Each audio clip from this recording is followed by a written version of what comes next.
finally on it. Thank you so much for joining us. And they will be sharing and articulating their views on the joys and dilemmas of being a military family. And personally, I'm married into a military family. So the dilemma my civilian father had always was I, after getting married, got a few qualities in my life like precision, planning, diligence. And I've said that very often to people. Um, well, I have an extremely eminent panel again, and let me please introduce them. Brigadier Lakshman Singh, Major General A.K. Sengar, Mrs. Rita J.P. Singh, Mrs. Daulat Oberoi, Colonel A.P. Tanwar, and Ashali Verma. And any one of you particularly starting? Who would? You will. All right, so I'm going to pass this mic over to you then.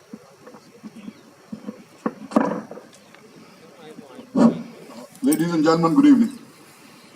It's very humbling for me to be here. For one, that the people that I grew up with, starting from my first commanding officer, General Man, who spoke here, and who were my co-commanders, army commanders, they're all sitting down there. My friend, the army commander, General Surinder, and many others here.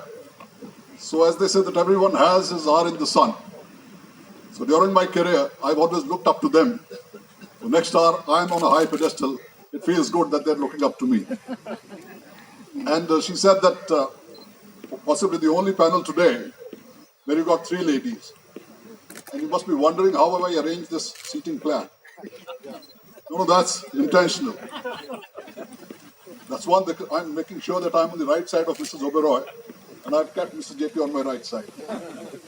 So this is a very different theme today, which is joys and dilemma of being a military family. So when I was told to moderate this, I went through dictionary, So it describes family in many ways. Family of trees, family of animals, family of cats and all that. And one thing it says is a group of people who come together, who share the same convictions and values. And that's the definition actually which applies to the army. You share the same values of camaraderie, brotherhood, where there's always something beyond you. There is always something more than you. So let me start from where it begins. It begins in the military academy. And a cadet is called an officer and a gentleman. The only trainee in India where a trainee is called a gentleman. Because the only way you can be an officer is being by a gentleman. That's where it begins. Now the last thing that happens to a cadet when he passes out, before he becomes an officer, is he takes 30 inches step over that step called Antim Pad. Earlier it used to be the final step, now it is Antim Pad. So when he takes the 30-inch step, the last step in his cadet's life actually propels him into a different league of human beings. And three things happen to him. The first thing that happens to him is that he earns the right and privilege of wearing this uniform. And this uniform is not a 3-meter cloth cut and stitched into pant and shirt. Interwoven in the fabric of this uniform are 1,000 years of values which binds the army together. Camaraderie, loyalty, brotherhood, esprit de corps, and attachment. The second thing that happens to him is that he becomes a combat leader. From a man as a cadet, whose only responsibility is to pass out of the academy in one piece, he suddenly becomes a combat leader and he becomes responsible for 100 men in his company, squadron or battery, along with their families. And the third and the most important thing that happens to him is he assumes an unlimited liability to serve this nation, his unit and his men, even at the cost of personal life. It is the third thing that happens to him actually creates difficulties for him as he goes along. So when he becomes an officer, he gets married, there are times when there are conflicting requirements between his personal requirement and his professional requirements. I have known officers They were not there for the funeral of their 6-month-old son who died. I know those officers. Each of us have had experiences of that. I have had. So today we've got in our panel very eminent people. But before I come to this, let me tell you the dilemma that our soldiers face. Over the years, so much has changed in the army. A lot of things have happened. Lives have become so much better.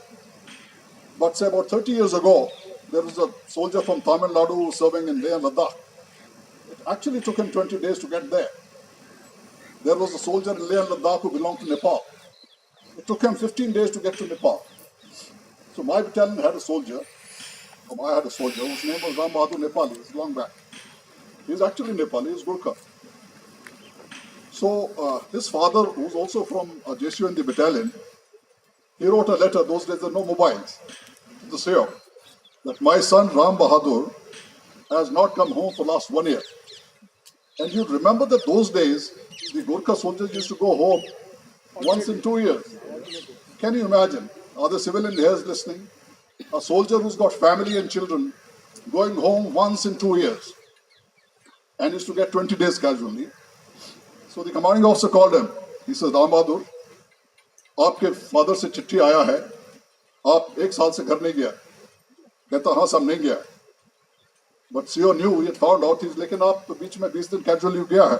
कहाँ गया था? कहता साहब आपको भी पता है 20 दिन में यहाँ से तो नेपाल जाके नहीं आ सकता है मैं, तो मैं दिल्ली गया था. कहता आप दिल्ली किस लिए गया था? फैमिली के पास. कहता लेकिन आपका फादर ने लिखा आपका फैमिली तो नेपाल में परेशान हो रहा है आपके लिए. वो भी ठीक है साहब, मैंने 2 शादी किया साहब. एक फैमिली मैंने दिल्ली में रखा है कैजुअल लीव के लिए, और मेरा असली फैमिली है नेपाल में एनुअल लीव के लिए. You see, it's hard enough to manage one wife. He had 2, and he could only do it because he was a Gurkha. So we start with the day's proceeding, ladies and gentlemen. I will first introduce Mrs. Oberoi. She'll be our first speaker of the day. Mrs. Oberoi is absolutely special. Actually, I was reading her biodata, and she, like many others, has spent her entire life in the army. Her father was the first commanding officer of 1st Maratha Line, Jangi Battalion, in 1946, first Indian officer. So I was asking her, you are that ancient? She says, yes. So I think you can really throw light on how the army has transformed since 1946. And then, of course, very interesting how she got married, you know. In 1965, the former Vice Chief, Gen Oberoi, you know, he became a battle casualty, he lost his leg, and he was admitted in Pune Hospital. And that's where Mrs. Oberoi met him. And 2 years later, Gen Oberoi had lost his freedom, he got married. Her father was the commanding officer of 1st Marathas. So I would actually request her, during her service, you know, she's done a lot. She runs an NGO, which looks after underprivileged people, handicapped children, a whole lot of things that she's doing. But today, actually, we look up to her today to actually tell us how the challenges of the family have evolved from the time of the 1940s and 50s till today. Ma'am, over to you. Good evening. Yeah, it's okay. Good evening, ladies and gentlemen. I had something written down here which I was supposed to talk about and read out.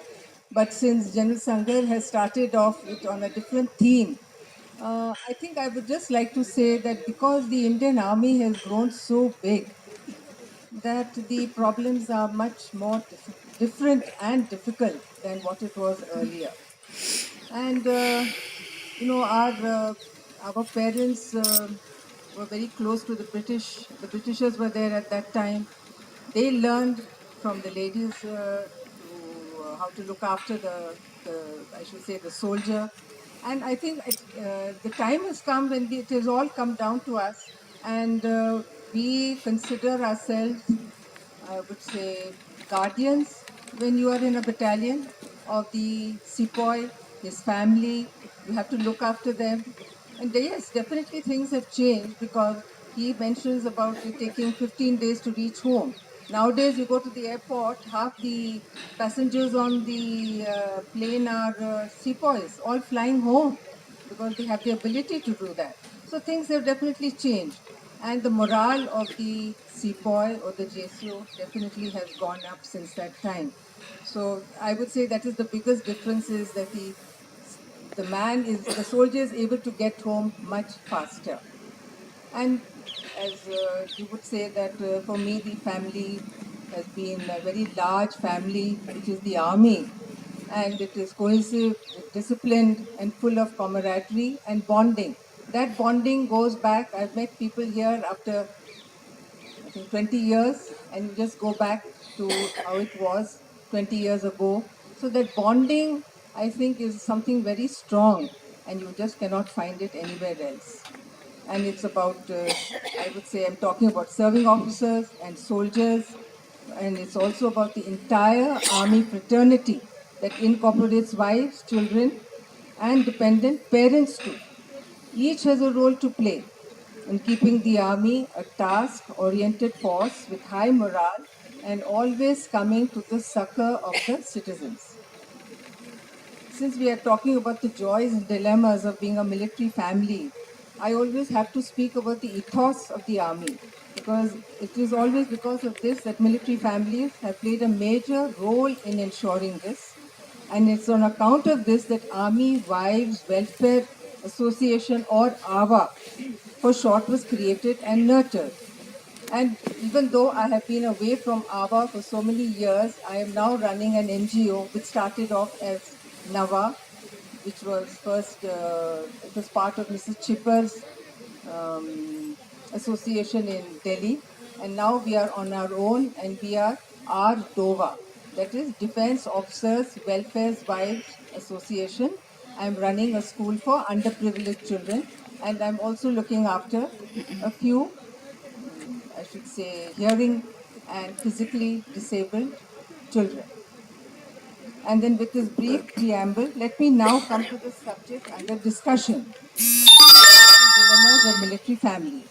I do not intend to cover specifics, but apprise you of a